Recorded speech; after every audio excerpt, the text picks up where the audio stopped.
toujours le même. Jésus ne change pas. Jésus ne change pas. Jésus ne change pas. Il est toujours le même. Jésus ne change pas. Jésus ne change pas. Jésus ne change pas. Alléluia. Jésus ne change pas. Il est mon sauveur. Il est toujours le même.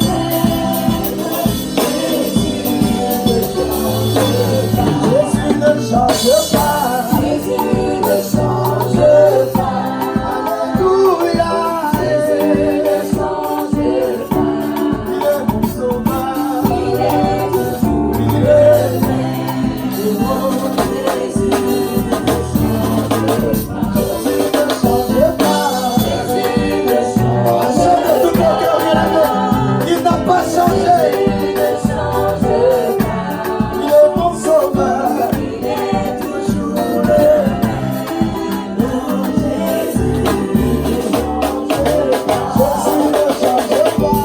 Jésus ne change pas. Alléluia. Jésus ne change pas. Il est mon sauveur. Il est toujours le même. Jésus ne change pas. Quand je pense depuis le temps depuis lequel nous chantons ce chant, mais depuis lui, il n'a toujours pas changé. Moi qui vous parle, à l'heure où j'ai appris ce chant, j'étais tout jeune, même pas un poil au menton. Doyen, aujourd'hui, je commence même à avoir des poils blancs. Mais depuis, jusqu'aujourd'hui, Jésus n'a pas changé. Amen. Frère, je ne connais pas les autres dieux, mais je sais que l'Éternel ne change pas. En lui, il n'y a ni changement ni ombre de variation. Mon frère, ma soeur, j'aimerais te rassurer, te confirmer. Non, tu as choisi le véritable Dieu. Je répète, tu as choisi le véritable Dieu. Ce Dieu-là, bien-aimé, il ne change pas. Il est intemporel, il est invariable, il est incomparable, il est immuable. Quoi qu'il arrive, que tu partes, que tu viennes, lui, il reste le même. Nous grandissons, nous vieillissons, nous mûrissons. Lui, il reste le même. On ne peut pas parler de lui en conjuguant un temps parce que lui-même, il est le temps. Alléluia. Ce Dieu-là, on peut le conjuguer au présent, au passé, au futur, au plus que parfait, au conditionnel, au subjonctif. Il est inconditionnel. Il reste Dieu. Ok, est-ce que je parle à la voix de Christ? Il est toujours le même. Jésus. Chante avec moi. Jésus ne change pas. Alléluia.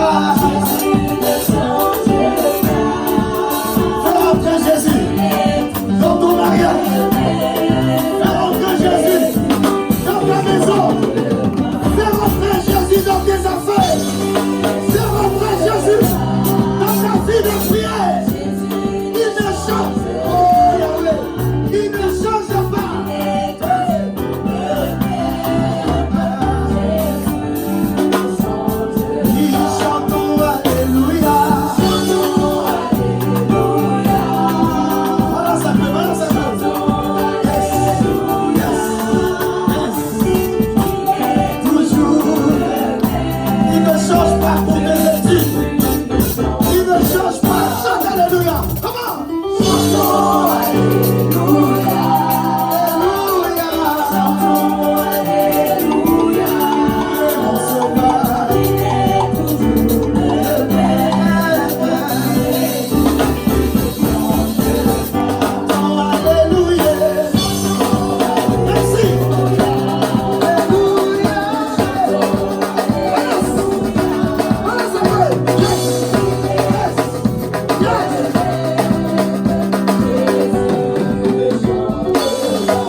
reconnais que Jésus ne change pas.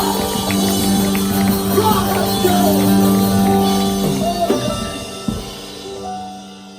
Je vous salue tous dans le précieux nom de Jésus. Amen. Salut celui qui est à ta gauche, à ta droite. Salut-le, salut-là. Salut-le.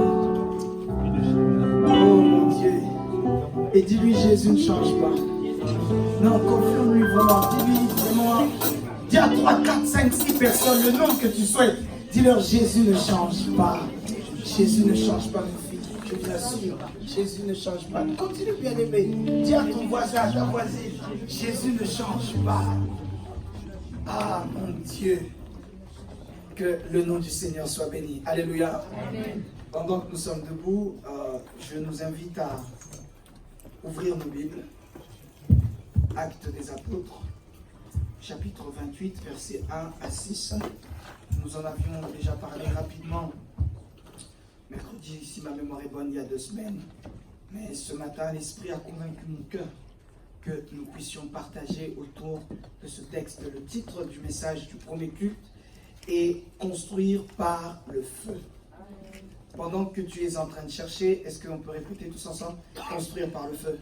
Construire par le feu. On y va avec plus de conviction. Construire par le feu. Construire par le feu. Troisième fois, cette fois-ci plus fort encore. Construire par le feu. Construire par le feu. Gloire à Jésus, Actes des Apôtres, chapitre 28, c'est le texte que je nous propose ce matin. Je lis au nom de Jésus. Oh, je lis au nom de Jésus. Amen. Après nous être sauvés, nous reconnûmes que l'île s'appelait Malte. Les barbares nous témoignèrent une bienveillance peu commune. Ils nous recueillirent tous auprès d'un grand feu qu'ils avaient allumé parce que la pluie tombait et il faisait un grand froid. Dis un grand froid. On y va plus fort. Un grand froid. Verset 3. Paul ayant ramassé un temps de broussailles, on peut dire broussailles. On y va encore, broussailles. Et l'ayant mis au feu, une vipère en sortit par l'effet de la chaleur. Dis la chaleur. Par l'effet de la chaleur et s'attacha à sa main. My God. Frère, ça fait partie, merci Seigneur, je crois, du message qu'on va apporter dimanche prochain pour le culte unique. Sauf changement de programme, mais le titre du message du culte unique de la semaine prochaine pour la clôture, pas des 12 mais des 14 jours, alléluia, Amen, sera les enjeux et les bénéfices de l'attachement à Christ. Alors je te donne déjà l'un des bénéfices. Quand tu es attaché à Christ, le Christ qui est en toi, il est feu. Du coup, toi-même aussi, tu deviens feu. Du coup, toute broussaille, du moins, toute vipère, tout serpent qui vient en toi pour te mordre, étant donné qu'en toi, il y a le feu, l'un des bénéfices, c'est que toutes les broussailles, toutes les vipères sont obligées de prendre la route parce qu'il y a le feu en toi. Amen. Même s'il s'attache à toi, étant donné que toi, tu es attaché à Jésus, tout ce qui ne vient pas de Jésus qui s'attache à toi va te libérer. Amen. Ça va chauffer dimanche prochain ici. 4. Quand les barbares virent l'animal suspendu à sa main, donc on parle de Paul, ils se dirent, qu'est-ce qui se passe? Ils se dirent les uns aux autres, assurément, cet homme est meurtrier, puisque la justice n'a pas voulu le laisser vivre après qu'il a été sauvé de la mer. Verset 5. Paul secoua l'animal dans le feu et ne ressentit aucun mal. Reste au 5, s'il te plaît. Paul, il est écrit, secoua l'animal dans le feu. On peut répéter tous ensemble. Paul secoua l'animal dans le feu. En même temps, fais comme si cette vipère était en train d'être suspendue à ta main. Au nom de Jésus-Christ, tout ce qui était suspendu à ta main pour t'empêcher d'avancer, tu la secoueras dans l'eau, dans le feu, et automatiquement, ça te lâchera au nom de Jésus. Répète après moi, Paul secoua sa main dans le feu. Encore une fois, Paul secoua sa main dans le feu. Je continue. Et ne ressentit aucun mal. Verset 6, on finit là-dessus. Ces gens s'attendaient à le voir enfler ou tomber mort subitement. Mais, après avoir longtemps attendu, voyant qu'il ne lui arrivait aucun mal, ils changèrent d'avis et dirent que c'était un Dieu. Parole du Seigneur. Amen. Ta grâce au milieu de nous, Seigneur Dieu Tout-Puissant. ma prière n'est qu'une seule. C'est que tu puisses utiliser ma bouche, mon cœur, mon corps, mes pensées, afin que ta pensée à toi qui est divine soit transmise ce matin en ce premier culte. Je t'en supplie, au nom de Jésus-Christ, viens inspirer les paroles de ma bouche et les pensées de mon cœur. Au nom de Jésus, Amen. Amen. Est-ce qu'on peut acclamer très fort le Seigneur? Prenons nos places. Avant de continuer dans le vif du sujet, j'ai 2-3 choses à vous dire. Nous sommes en plein milieu des, pas 12, mais 14 jours de gloire, où Dieu nous a fait du bien. Vrai ou faux? Amen. Vrai ou faux? Amen.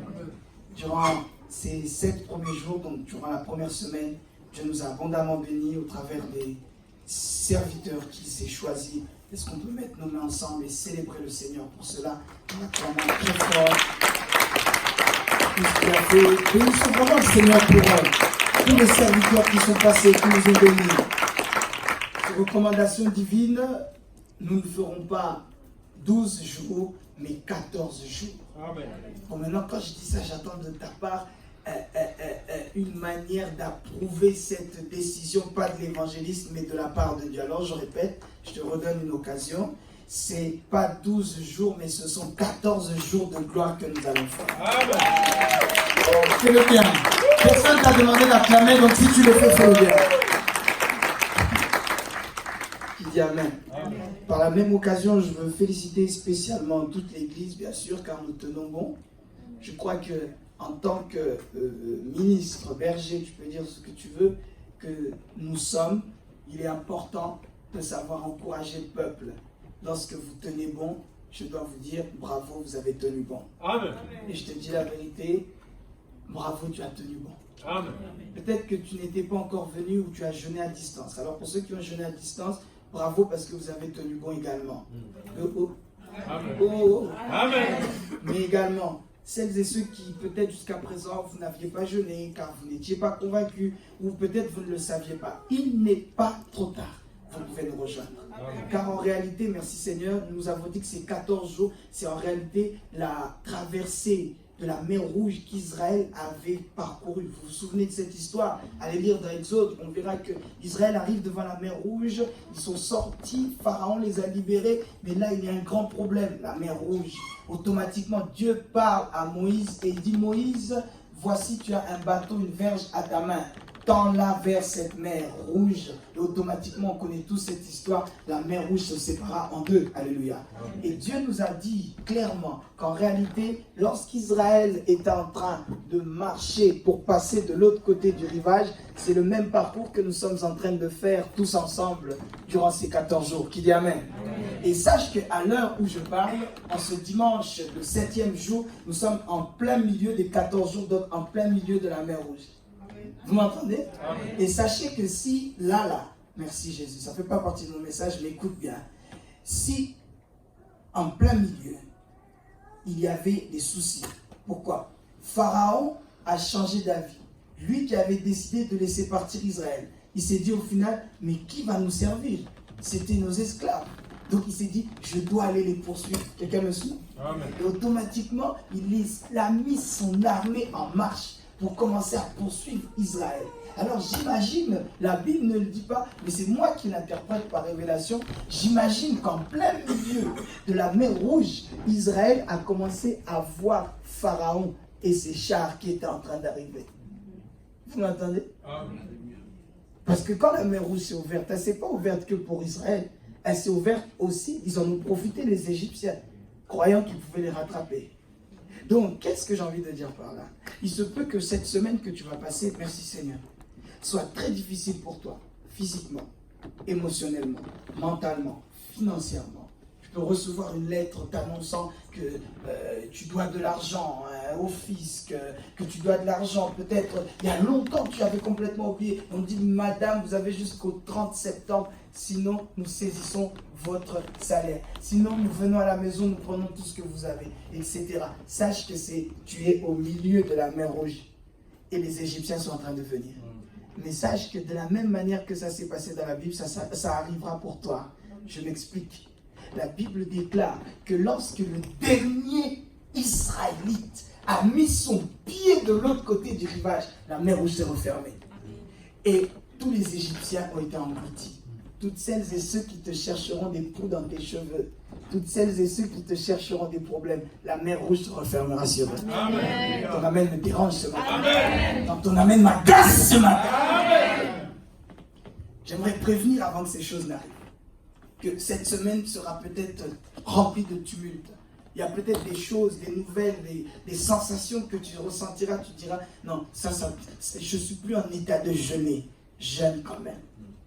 L'enfant va peut-être t'agacer, t'énerver. Ton époux, ton épouse, tes parents vont peut-être te bousculer à la maison. Tu te dis, mais attends, je suis en train de jeûner, mais on me provoque. Les Égyptiens. Oh. Amen. J'anticipe déjà les textos, j'anticipe déjà les appels que tu pourrais me passer. Ne m'appelle pas. Parce que toi, tu as tes Égyptiens, moi aussi, je les mets. Amen. À la paix, maintenant, ça commence à changer. Hein? Parce que je veux que ce peuple grandisse. Amen. Parce que si moi, je prie pour tes Égyptiens, qui va prier pour mes Égyptiens? Dis à ton voisin, tu as compris? Dis, tu as entendu? Mais quoi qu'il arrive, tous ces Égyptiens ne les verront plus jamais. Amen. Ton amen, je n'aime pas du tout ça. Oh. Et donc, j'aimerais par la même occasion, je termine là-dessus pour mes petites annonces, remercier, ou du moins féliciter, je ne le fais pas tout le temps, mais féliciter toute l'équipe média qui fait un grand travail. Attendez avant d'acclamer. Attendez s'il vous plaît avant d'acclamer, parce que c'est vrai qu'il mérite d'être encouragé. Grâce à vous, il y a des personnes qui nous suivent de par le monde. Par exemple, d'une manière sûre et certaine, sachez que nous sommes suivis en Angola, là où papa et maman sont en mission. Et comment ils nous suivent? Grâce à cette équipe média qui se met en 1000 morceaux, je les vois travailler, avec leur petite connaissance, avec leur grande volonté, ils font tout pour que les cultes automatiquement, après le même jour, maximum 24 heures, soient mis en ligne. Ils font leur petit montage, ils font leurs petites annonces, et ils font tout pour que le peuple soit béni. Amen. Est-ce qu'on peut célébrer ce moment? Bravo à vous. Et papa et maman, je l'ai déjà dit, sont bien arrivés en Angola, mais surtout, ils se portent très bien. Amen. On peut célébrer le Seigneur pour ça. Gloire à Jésus. Nous verrons quelques annonces tout à l'heure, quelques photos et vidéos. Et par la grâce de Dieu, nous entendrons également leur voix. Amen. Et ton amen, on dirait que tu veux pas les entendre. Amen. Construire par le feu. Dis ça à ton voisin de gauche et de droite, s'il te plaît. Plus fort, comment? Peut-être il dort. Dis-lui, construire par le feu. Et puis n'oublie pas, étant donné que nous sommes en jeûne, déjà la nourriture qu'il a mangée hier ne l'a pas calé. Donc si toi encore tu parles doucement, tu vas l'endormir. Parle-lui fort, dis-lui, construire par le feu. Comment? On y va, encore, continue, construire par le feu. Pour introduire mon propos, frères et sœurs, j'aimerais nous rappeler ce qui s'est passé dans Acte 28. Acte 28, Dieu parle, 27, pardon. Dieu parle à l'apôtre Paul et il dit, tu dois aller prêcher l'évangile devant César. Je fais un rappel du contexte géopolitique de l'époque. Oui, Jésus est mort. Oui, Jésus est ressuscité. Oui, Jésus est déjà à la droite du Père. Mais vous verrez, frères et sœurs, que le monde de l'époque était occupé, habité sous la domination de l'Empire romain. On a tous vu ça à l'école, qui dit Amen. Amen. Et à la tête de cet empire, il y avait un homme qu'on appelait Jules César. Par révélation, par ambition, par onction, tu peux dire par tout ce que tu veux, l'apôtre Paul avait un objectif. C'est pas seulement que de prêcher la bonne nouvelle à Jérusalem. Paul se disait, je dois aller prêcher l'évangile à Rome. Coûte que coûte. Si je dois y aller à pied, si je dois y aller en bateau, les avions n'existaient pas. Mais il s'est dit, je dois aller à Rome pour prêcher l'évangile. Vous me suivez? Amen. Étrangement, si on lit les Écritures, il était l'un de ceux, pour ne pas dire le seul, qui avait cet objectif. Pourquoi je rappelle ce contexte? Car il est important pour la suite des choses. Mes amis, sur le chemin de la vie, tu peux avoir un ami, tu peux avoir un frère, tu peux même avoir un jumeau. mais vous n'avez pas le même objectif. Amen. Allez comprendre pourquoi Paul était aussi obsédé, obstiné, déterminé, persévérant en se disant, je dois aller à Rome. Car cette bonne nouvelle n'est pas que pour nous les Juifs, mais les Romains doivent aussi l'entendre. Vous me suivez? Et tu verras que lorsque tu es autant persévérant, malgré les coups, malgré les tempêtes, malgré qu'ils aient failli faire naufrage, il se dit, je dois y arriver coûte que coûte. Qui m'entend? J'avance. Et là, on voit qu'il est fait prisonnier avec d'autres personnes. Et il se dit, c'est le moment où jamais, même étant prisonnier, où je peux aller à Rome. Il est arrêté dans la région de Jérusalem. On dit, veux-tu comparaître à Jérusalem ou à Rome? Il se dit, voici l'occasion. Amenez-moi à Rome. Je dois comparaître devant Jules César. Dieu, frères et sœurs, peut t'amener parfois par des chemins difficiles, par des chemins compliqués. Paul, peut-être, il se disait, j'arriverai à Rome étant libre, prédicateur libre. Mais Dieu avait prévu qu'il arrive à Rome, mais étant prisonnier. Vous me suivez? Tu dois savoir, mon ami, que le plus important n'est pas comment tu vas atteindre ton but, mais le but, c'est que tu l'atteignes. Le plus important n'est pas par quelle porte tu vas atteindre cette société. Le plus important n'est pas combien de temps tu vas faire pour avoir ton diplôme. Non, le plus important, c'est que tu arrives et que tu atteignes l'objectif. Que le chrétien qui se dise, mais non, j'avais pas prévu ça comme ça. Non, j'avais prévu qu'à mon âge, ce ne soit pas comme ça. Non, j'avais dit, je pensais que, je me disais que. Frère, le plus important n'est pas ça. J'aime en sport, on dit c'est la fin qui justifie les moyens. Qu'importe, doyen, la manière que tu as gagné le match, le plus important c'est que tu aies les 3 points. Amen. Vous m'entendez? Même si vous avez fini le match à 9 et les autres sont à 11, même si vous avez fini le match en ayant gagné, marqué qu'un seul but, Boris, même si vous avez terminé le match avec, au final, l'attaquant qui est devenu gardien car le gardien a été expulsé, ça, nous n'avons rien à faire de ça. Le but, c'est d'avoir les 3 points. Amen. Dans la vie, mes amis, ne croyez pas que tout va se passer comme tu le penses. Malheur à quiconque se dit, tout pile comme j'ai prévu, tout va se passer comme ça. Si c'est le cas, gloire à Dieu. Mais laissez-moi vous présenter un homme qu'on appelle Joseph. Joseph rêve et il voit ses parents, du moins des feuilles qui représentent ses parents, le soleil, la lune, etc., qui représentent ses frères et sœurs aussi, et qu'ils sont tous en train de se prosterner devant lui. Joseph se dit, je serai grand, gloire à Dieu. Mais Joseph ne savait pas qu'avant ça, il devrait être vendu par ses frères. Qu'avant ça, il devrait être fait esclave en Égypte chez Potiphar. Qu'avant ça, il devait également être prisonnier en Égypte là-bas, étant israélite. Il ne savait pas qu'il allait passer par là. Il ne savait pas que d'abord, il devait dire quels sont les rêves du panetier et les chansons. Mais le plus important n'est pas ça. Le plus important est qu'il atteigne le but final. J'aimerais enlever de tes pensées tout ce qui est j'avais prévu c'était comme ça, mais je ne savais pas que ça allait se passer comme ça. J'aime vous dire, l'Éternel est le meilleur scénariste. Il est le meilleur réalisateur. Laisse-le t'amener comme il veut. Le but, c'est que la fin du film se termine comme il a prévu. Et donc, on arrive au 27, Actes des Apôtres, chapitre 27. Il doit aller à Rome. Et là, Paul et ses amis prisonniers sont en train d'embarquer dans ce qu'on appelle un navire, un bateau, une barque, appelle ça comme tu veux.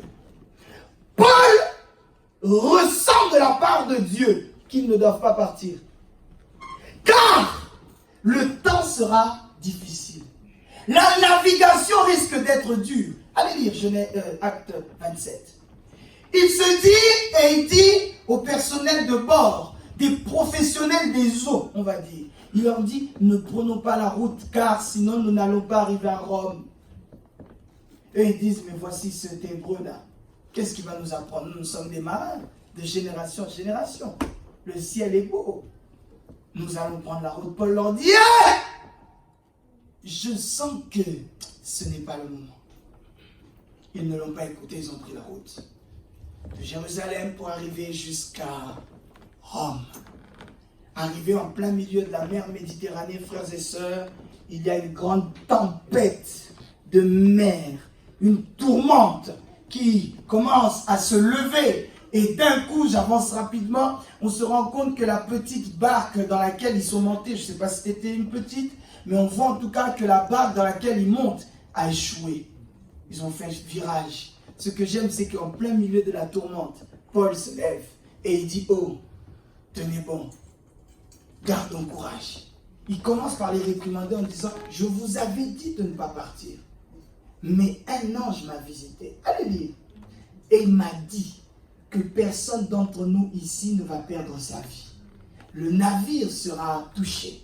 Il y aura des pertes au niveau matériel, mais il n'y aura aucune perte humaine. Frère, j'ouvre une deuxième parenthèse. Là où il y a la tourmente, tu dois te lever pour savoir calmer les choses. Amen. Ton amen me dérange. Amen.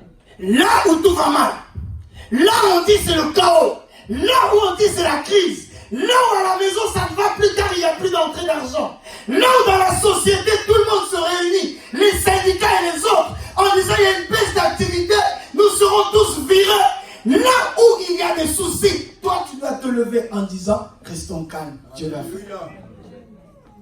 Vous me suivez? Amen. J'avance. Nous sommes toujours dans Acte 28. Et là, c'est le verset que nous avons lu. Ils ont échoué quelque part. Ils ne savent même pas où ils sont.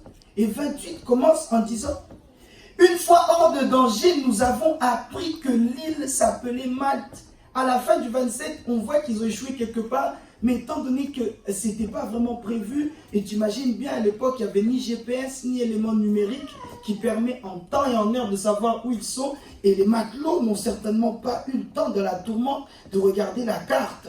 Et du coup, ils disent, ah, où sommes-nous? Ils arrivent quelque part, où sommes-nous? Et c'est là qu'on arrive à 28, ils disent, ah, on a reconnu qu'en fait nous étions en Malte. Vous le suivez? C'est comme si Dieu a fait qu'ils ont fait un petit stop avant d'arriver à Rome. Si tu me suis dit moi-même. Et là, mes amis, on se rend compte qu'il fait froid. C'est cette partie-là qui m'intéresse. On se rend compte qu'il y a un grand froid. C'est ce que je vous ai fait répéter tout à l'heure. Le froid, frères et sœurs, pour ceux qui notent, le froid représente le monde actuel.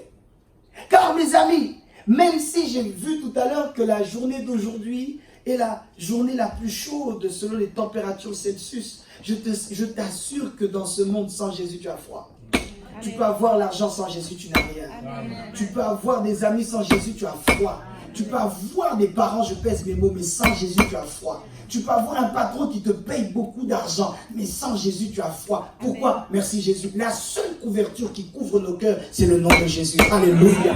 La seule couverture qui nous réchauffe, là où tout le monde ne peut pas nous réchauffer, c'est Jésus-Christ. Une autre image que je peux te donner, depuis la chute d'Adam et Ève, notre vie était un puzzle. Et il y a une pièce qui manque. Tu peux oser remplacer cette pièce par l'argent. Tu peux oser par le sexe. Tu peux oser par la drogue. Tu peux oser par tes diplômes. Tu peux oser remplacer cette pièce manquante du puzzle par tout ce que tu veux. Mais il n'y a qu'une seule pièce qui est capable de la remplacer. C'est Jésus. C'est tout. Alors mes amis, tu peux vivre dans un pays où il fait chaud sur 365 jours, où il fait chaud 300 jours, comme il peut arriver sur certaines îles des Baléares ou autres. Tu peux vivre quelque part où la température moyenne annuelle n'excède, ou du moins n'est pas minimum, c'est 19 degrés. Tu peux vivre dans un pays où on ne sait pas ce que c'est les vestes et les doudounes. Tellement il fait chaud. Si tu n'as pas Christ, tu auras froid. Amen. J'aimerais parler à toute personne peut-être qui en arrivant dans ces lieux est issue d'une bonne famille. Tu peux avoir une bonne famille, mais si tu ne fais pas partie de la famille de Christ, tu auras foi. Amen. C'est comme ça que vous verrez parfois que tu fais partie d'une grande fratrie, où vous avez beaucoup de frères et sœurs, où tu as beaucoup de cousins, vous faites ce qu'on appelle des cousinades, vous vous voyez tous les mois, toutes les 2 semaines, toutes les années, vous faites un grand rassemblement, gloire à Dieu. Mais tu verras qu'au milieu de tout cela, si tu n'as pas Christ, tu te sens seul. Tu peux avoir un mari, ma soeur, qui te comble de biens, qui te comble d'argent, qui, à partir du moment où tu dis je veux, tu n'as même pas besoin de finir ta phrase, il te donne la carte, il dit fais ce que tu veux. À partir du moment où tu te dis je dois faire ceci, cela, il te dit fais ce que tu veux. Tu peux avoir quelqu'un qui te comble de biens. Tu n'as même pas besoin de réfléchir, il t'a déjà donné la solution. Mais si tu n'as pas Christ, tu auras froid. Pourquoi, bien aimé, tous ces hommes riches, célèbres, populaires, on en entend certains qui meurent seuls dans une chambre d'hôtel et en fait une overdose. Pourquoi? Pourquoi, doyen? Si l'argent comblait, si l'argent faisait le bonheur, si la notoriété, le succès faisait le bonheur, pourquoi est-ce qu'on les retrouve seuls ayant fait une overdose de drogue, d'alcool ou que sais-je? C'est parce que ayant toutes ces choses, il leur manque le plus important, c'est Jésus. Amen. Le monde actuel, mes amis, c'est le froid. Il fait froid. Il fait tout le temps froid. Matin, midi, soir, il fait froid. Vous l'avez compris, je parle de la température spirituelle. Quand tu n'as pas de Christ dans ce monde, tu auras froid. Tu peux tout avoir, les diplômes, le succès. Si tu n'as pas Jésus, tu auras froid. Tu sentiras toujours, il me manque quelque chose. Tu essaieras d'assouvir cette soif par tout ce que tu veux. Tu auras toujours froid. Oh, j'aimerais parler à une femme peut-être qui est divorcée, surdivorcée. Tu te dis non, moi je me sens seul. J'ai besoin d'un homme. Avant d'avoir un homme, marie-toi avec Jésus. Alléluia. Avant d'avoir un homme, marie-toi avec Jésus. Car mes amis, tu peux avoir un mari qui te comble comme il faut. Si tu n'as pas Christ, tu te sentiras seul. Amen. Allez voir des psychiatres, allez voir des psychologues, allez voir des conseillers conjugaux pour vous aider à bien communiquer. J'ai toujours dit, est-ce que Adam et Ève avaient un conseil conjugal? Hein? J'ouvre et je ferme automatiquement. Est-ce qu'eux, ils avaient un conseil conjugal? Alors que, bien aimé, nous aurions pu assister au premier divorce de l'histoire. Qui dit Amen? Amen. Dis-moi Amen, j'ouvre quelque chose. Amen. Nous aurions pu assister au premier divorce de l'histoire. Car Dieu parle à Adam et il dit Adam, voici, je te donne le jardin, domine, etc., etc. Adam se sentait seul. Dieu endort Adam, il tire de sa côte et il crée Ève. Automatiquement, il se réveille. Le coup de foudre, comme peut-être toi, tu vas manger au restaurant, un jeune homme te fait. Et toi aussi, tu fais. Et d'un coup, mon cœur a fait boum, le coup de foudre. Adam aussi a connu ça, ça n'a pas commencé aujourd'hui. Et Adam dit, voici cette fois-ci l'os de mes os, la chair de ma chair. Ils vivent une belle vie et chaque soir, ils rencontrent Jésus, les deux. Il rencontre Dieu. Dieu passe, il leur parle, etc. On a l'impression qu'ils vivent une vie tranquille, n'est-ce pas? Amen. Oh oui ou non? Amen. C'est l'idylle amoureux. Mais il se fait qu'un serpent est passé par là et il a séduit Ève au point où elle a commis l'irréparable. Elle mange du fruit et donne aussi à Adam. Ça fait une discorde. Et là, on voit le côté de l'être humain. Tout allait bien. Quand tout allait bien, on est ensemble. Mais maintenant, quand ça va mal, c'est plus moi. Du coup, Dieu dit à Adam, Adam, qu'est-ce qui se passe? On va parler au deuxième culte. Et Adam dit, ah, c'est pas moi. C'est la femme que tu as mis à côté de moi. Oh, mais Adam, c'était l'idylle amoureux. C'était ton pied, mon pied. C'était cette fois-ci la chair de ma chair. Comment ta chair de ta chair? L'os de tes os, c'est quand tout va bien, mais quand tout va mal, en fait, c'est ton bonheur, c'est mon bonheur. Mais ton malheur, c'est ton malheur. Vous savez, si moi j'étais Adam, quand Dieu les a chassés du jardin, si moi j'étais Adam, hein? Dès que Dieu nous chasse, on sort du jardin, la porte du jardin se ferme. Je dis, toi, espèce de... je t'ai les noms. Je dis, à partir de maintenant, oublie-moi. va là-bas, moi je vais là-bas. Et puis, essaye pas de me suivre. Hein. Frère, on aurait pu assister au premier divorce de l'histoire. Amen. Mais sans conseiller conjugaux. La Bible dit dans Genèse chapitre 4, et Adam connut sa femme Ève. Donc même en dehors du jardin, Adam et Ève étaient toujours mariés. J'aimerais te dire, tu vas avoir le meilleur conseiller conjugal, c'est le Saint-Esprit. Amen. Bientôt nous allons faire une réunion de préparation pour le mariage. Au mois d'octobre, je ferme cette parenthèse. Mais vous devez savoir, tu peux tout avoir. Si tu n'as pas Christ, tu n'as rien. Le monde actuel, frères et sœurs, il fait très froid. Marié ou pas, travail ou pas, je ne comprends pas ce pays. Je ne comprends pas cette génération, je pourrais dire ainsi. Tu n'as pas de travail, tu as des soucis. On peut dire c'est normal, tu n'as pas de rentrée d'argent. Mais même quand tu as un travail, ça va mal. Vrai ou faux? Oh, même les policiers commencent à utiliser leurs armes pour se suicider. Est-ce que bien aimé, ça ne vous alerte pas ces choses? Est-ce que ça ne vous intrigue pas en vous disant, mais dans quel monde vivons-nous? Est-ce que vous vous dites, ça ne vous interpelle pas? Les gens qui sont les garants de la justice, de l'ordre, eux-mêmes sont en désordre. Quel est ce policier qui pourra mettre l'ordre dans un quartier difficile si lui-même il est désordonné dans sa tête? Ça fait, est-ce que vous imaginez l'état de dépression? Au point où il est capable, l'arme qu'il est censé utiliser pour pointer le voleur, pour pointer le menteur, pour pointer celui qui fait du mal, pour pointer le truand, le brigand, il est capable, médecin, pardon, policier, de retourner cette arme contre lui. Est-ce que vous imaginez l'état de dépression? C'est le monde dans lequel nous vivons. Je ne parle pas d'une science-fiction. Je ne parle pas de Dragon Ball Z ou Naruto. Je parle du monde dans lequel toi et moi nous vivons. C'est pour vous faire comprendre, pas vous faire peur, mais vous faire comprendre l'état d'urgence dans lequel nous sommes actuellement. Sans Christ, bien-aimé, il fait froid. Amen. Sans Christ, l'homme n'est rien. Tu peux tout avoir, mais sans Christ, tu n'as rien. Oh, bien-aimé, je t'assure, tu peux avoir beaucoup d'argent. Tu peux tout avoir. Tu peux tout comprendre. Tu peux être même très intelligent. Tu peux être polyglotte, parler plusieurs langues. Tu n'as pas Jésus, tes langues ne te servent à rien. Car à quoi bon parler toutes ces langues si au final, une petite mauvaise nouvelle, si une toute petite mauvaise nouvelle fait de toi quelqu'un d'instable psychologiquement? Et laissez-moi finir là-dessus par rapport à la dépression, que je estime comme l'une des maladies du siècle. La dépression est sournoise. Quelqu'un peut être dépressif, il ne le sait pas. Oui, je vous dis la vérité. Quelqu'un peut être dépressif, il ne le sait pas. Il y a des dépressifs inconscients. Et parfois, c'est qui? Nos collègues de travail, nos patrons, nos boulangers, nos voisins. Ils sont dépressifs, ils ne le savent pas.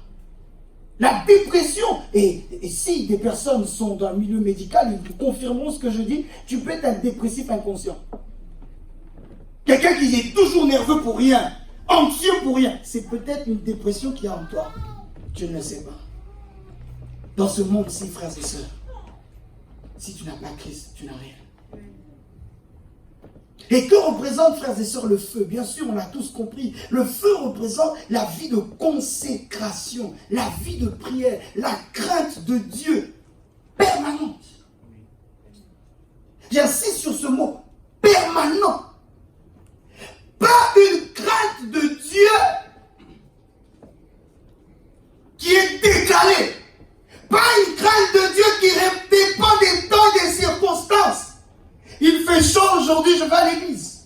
Mais quand il fera froid, je n'irai pas. Tu n'as pas la crainte de Dieu, ou du moins ta crainte de Dieu est au conditionnel.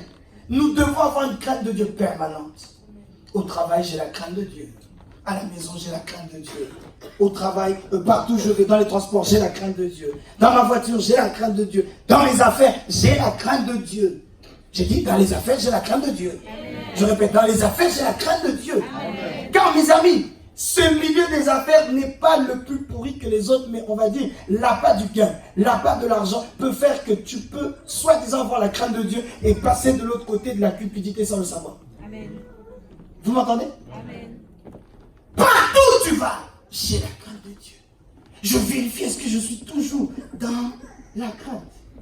Je t'amène quelque part, n'aie pas peur. La broussaille, frères et sœurs, c'est les feuillages. Donc, c'est ta vie, c'est ta famille, ce sont tes affaires, ce sont tes projets, ce sont tes ambitions, ce sont toutes ces choses. J'avance dans mon développement et il est celui-ci. Ils arrivent à Malte et là, il est écrit qu'il y avait un grand feu car il faisait froid sur toute l'île.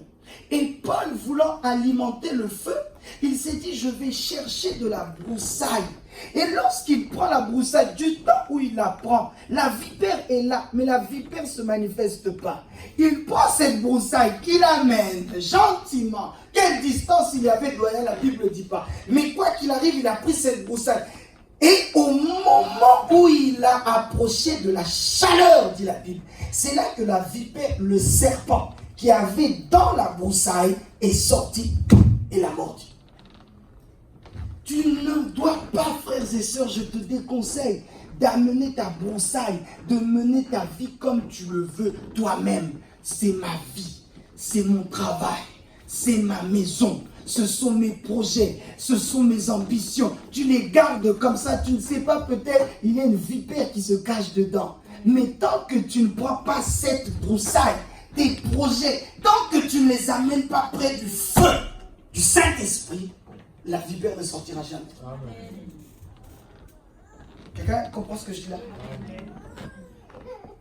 Prends ta vie, prends tes projets, prends ta famille, prends tes ambitions, prends tes rêves, prends tout ce qui t'appartient, tout ce qui est à toi, prends-le et approche-le près du feu. Le feu, on l'a compris, c'est la vie de prière permanente. C'est quelque part la présence de Dieu. La Bible nous fait comprendre dans l'Ancienne Alliance qu'il était écrit que dans le tabernacle, il fallait que le feu soit toujours allumé.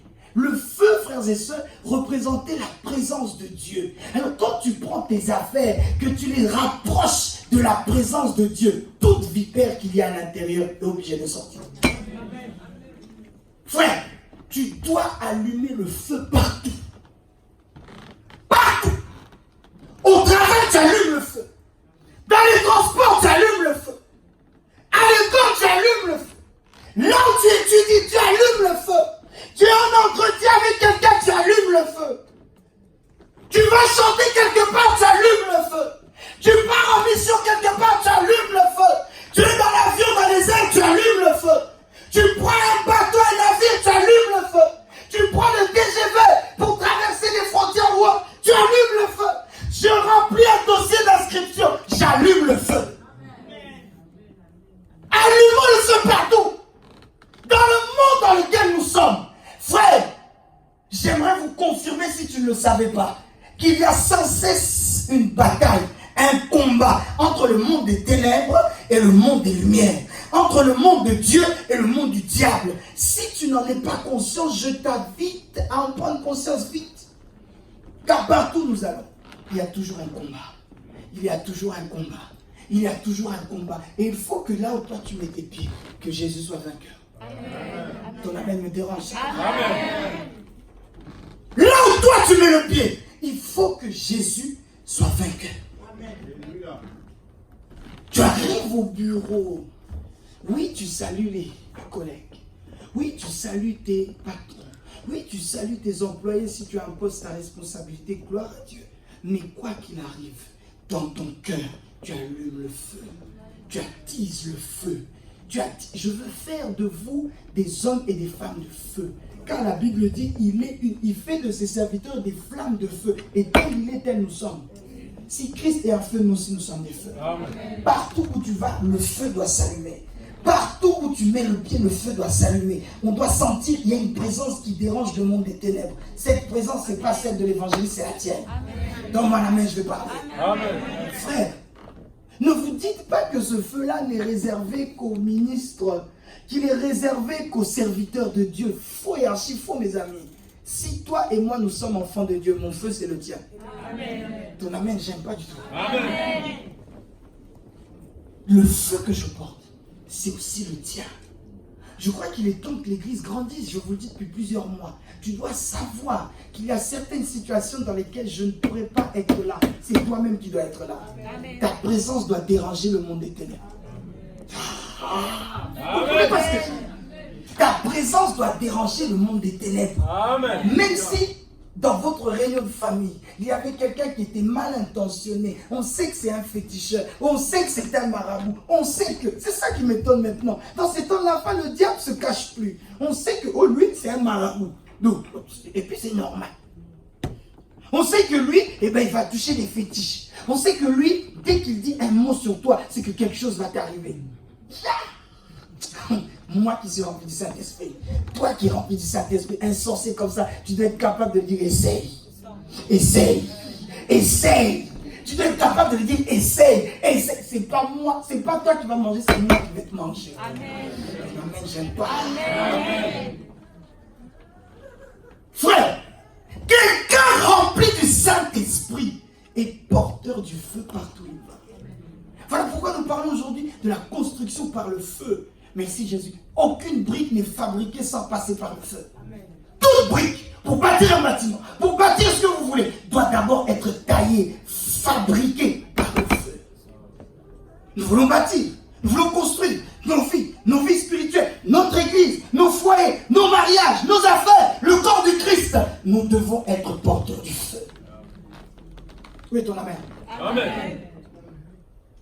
Mes amis, si nous ne sommes pas porteurs de ce feu partout, les vipères vont rester là.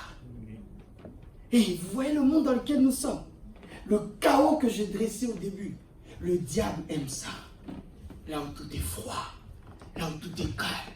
Ce qui me fait mal encore, pire encore, c'est que là où normalement l'église, corps du Christ, est censé être l'ambassade du ciel sur la terre. Si au ciel il y a le feu, à l'église il doit aussi avoir le feu. Amen. Amen. Même ton amen là, il est froid comme ça, comment? Donne-moi un amen embrasé. Frère, l'église est censée être l'ambassade du ciel sur la terre. Là où j'ai mal, c'est que des petits démons, des petits sorciers sont parfois chassés des églises. Normalement, quand un démon, un sorcier vient avec un feu étranger à l'église, est-ce que c'est l'église qui va le chasser ou lui-même qui doit partir? Lui-même doit partir. Est-ce que quelqu'un a chassé la vipère? Alléluia. Personne n'a chassé la vipère. Elle-même ayant senti le feu, elle a pris ses jambes à son cou et elle est partie. C'est parce que dans cette affaire, tu t'attendais à ce que je te dise autre chose. Mais là, je te fais comprendre que tout commence par le feu. Si seulement tu es porteur de ce feu. Frère, il y a certaines prières que vous ne ferez plus. Je vous dis la vérité. Si le feu ne devient pas une prière, mais nature, que partout où tu vas, tu portes ce feu. Partout où tu vas, tu vis ce feu. Je t'assure, certaines prières, vous ne les ferez plus. Est-ce que Paul a dit, au nom de Jésus, vipère sort? Et même lorsqu'elle l'a mordu, est-ce qu'il a dit, au nom de Jésus? Il n'a pas dit ça. La Bible dit, Paul secoua sa main. Frère, lorsque tu secoues, merci Jésus, ça veut dire que tu les mets mal à l'aise. Tu es en train de les secouer, tu les mets dans le feu. Frère, mets mal à l'aise les sorciers de ton travail. Mets mal à l'aise les sorciers de ta famille. Mets mal à l'aise les sorciers dans ton mariage. Mets mal à l'aise les sorciers. Je ne parle pas à la bonne personne, on dirait. Je me suis trompé ou quoi? Si je parle à toi que je t'attends ce matin, je disais, mets mal à l'aise les sorciers de ta famille. Mets mal à l'aise les sorciers de ton quartier. Mets mal à l'aise les sorciers de ta nation. Mets-les mal à l'aise. Mets-les mal à l'aise. Il secoue sa main. Et automatiquement, on se dit, elle est restée attachée à lui, cette vipère. Donc Paul, deux choix. Soit il meurt, soit il doit commencer à gonfler. Car dans toute vipère, dans tout serpent, il y a un venin. Quand ce venin entre en toi, il te fait gonfler et automatiquement ça monte dans le cœur. Arrêt cardiaque. Mais 1 minute, 2 minutes, 3 minutes, 4 minutes, Paul ne meurt pas, Paul reste debout. Je prie que Dieu puisse surprendre tous tes ennemis. Amen. J'ai dit, je prie que Dieu puisse surprendre tous tes ennemis. Amen. Tous ceux qui s'attendent à ta chute, ils verront que tu ne chutes pas, tu restes debout. Je ne suis pas en train de vous amuser, je suis très sérieux dans ce que je déclare. Je parle à ta vie et je dis que tous les sorciers, tous les démons qui t'ont mis des accroches-pattes, des croches-pieds, appelle-les comme tu veux, ils seront surpris de voir que tu es toujours debout. Amen. Ne sois pas étonné si quelqu'un t'appelle dans les prochains jours en disant tu es sûr que tu vas bien, tu as passé une bonne nuit, etc. etc. Peut-être qu'il s'attendait à ce que tu sois mal à l'aise. Mais au final, tu es debout au nom de Jésus. Oh mon amen! Et là, on voit qu'il secoue sa main. Qu'il ne meurt pas. Qu'il reste vivant. Frère, tu dois les secouer. J'aime la Bible parce qu'elle emploie des mots clairs. Tu dois les secouer. Tes prières, bien-aimées, doivent secouer le diable. Vos prières, chers chrétiens, de 2 minutes là, le Seigneur béni, Seigneur béni, au nom de Jésus, amen. Tu ne secoues personne. Ah, c'est mon travail de te le dire. Tu ne secoues personne. Il y a un moment, bien-aimé, où ces genres de prières, c'est terminé. Il y a un moment où automatiquement, lorsque tu te mets à prier en esprit, pas par intelligence, pas par la bouche, mais tu mets à prier en esprit, le monde des ténèbres doit bouger. Ta présence à toi seul doit faire trembler tous les sorciers de ton quartier. Amen. Ta présence à toi seul doit faire tomber toutes les oppressions, les dominations de ton quartier, afin que bien que venant du 9-3, encore plus de ce vent, que les autorités de cette ville ne puissent pas régner dans ta vie, mais que ce soit Jésus qui règne en toi. Donne-moi la main, je vais prophétiser sur ta vie. Je dis donne-moi la main, je prophétise en ta faveur. Je lève ma main droite, que ce feu soit ton partage au nom de Jésus.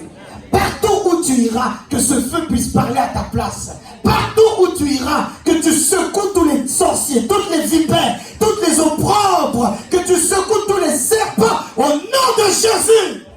Si ton amen arrive jusqu'à mes oreilles, que cela soit ton partage. Je dis si ton amen arrive jusqu'à moi, que cela soit ton partage. Si ton amen monte jusqu'au ciel, que le feu descende sur toi. Frères et sœurs, il est temps. Les temps que nous vivons sont trop stratégiques pour que nous puissions marcher sans le feu. C'est un danger terrible. Partout où nous allons, nous devons avoir le feu. Lorsque quelqu'un est attaché à Christ, je fais le lien, automatiquement, quand toi tu es attaché à Christ, tout ce qui s'attache à toi doit confesser le nom de Jésus. Lorsque toi tu es attaché à Christ et qu'il y a des choses, des vipères qui ne confessent pas le nom de Christ, mais qui veulent s'attacher à toi, ça doit les repousser. Vous m'entendez? Amen. Ça doit être comme des aimants contraires.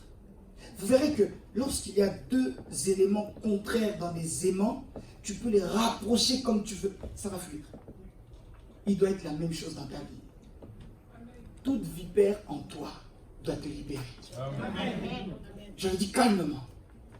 Toute vipère en toi doit te libérer. Amen. Même si cette vipère était cachée d'une manière silencieuse depuis des années avant même ta naissance. Car il y a eu des sacrifices qui ont été faits avant que tu ne naisses. Mais parce que maintenant tu es en Jésus, le feu entre dans ta maison. Le feu entre dans ta famille. Et que toute vipère qui était cachée puisse ressortir au nom de Jésus. J'ai dit au nom de Jésus. Mettons-nous debout.